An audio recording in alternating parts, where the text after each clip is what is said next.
Depuis les attentats du 11 septembre 2001, les mesures de sécurité sont de plus en plus restrictives. Les passeports biométriques deviennent une nécessité. Il y a quelques semaines, l'Algérie les a adoptés. Le nouveau règlement oblige maintenant les citoyens à répondre à un questionnaire très poussé et à communiquer par exemple les noms et les coordonnées de leurs collègues de travail.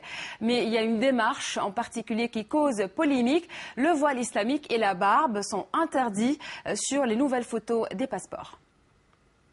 C'est devenu une exigence incontournable depuis les attentats du 11 septembre. Mais en Algérie, le passeport biométrique suscite la polémique. Le voile et la barbe sont maintenant interdits sur les photos du nouveau passeport. Le ministre de l'Intérieur, Yazid Zerouini, l'a confirmé, question de sécurité. Mais cette décision divise. Les partis islamistes et même certains alliés du gouvernement ont lancé une campagne pour s'y opposer. Il n'y a rien qui justifie la demande faite aux femmes de se dévoiler et aux hommes de se raser. On a mené notre propre enquête et on a constaté que beaucoup de pays occidentaux comme les États-Unis, la Grande-Bretagne, le Canada ou l'Allemagne et même l'Organisation mondiale de l'aviation civile n'appliquent pas ces mesures-là. Mais le ministère des Affaires religieuses, lui, soutient ce nouveau règlement. Il faut respecter les lois de la République, quelles qu'elles soient.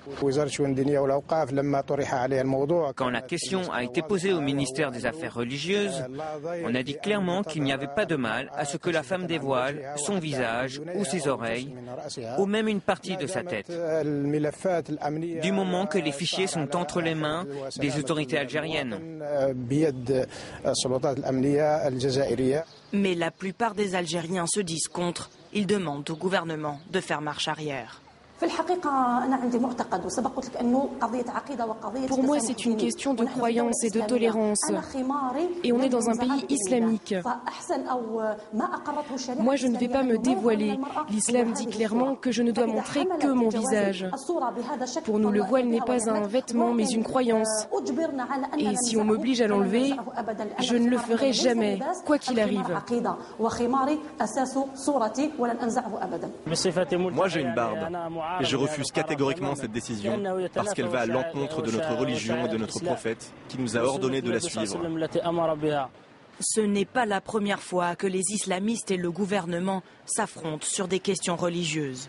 Mais cette nouvelle polémique ravive les tensions et pourrait faire plier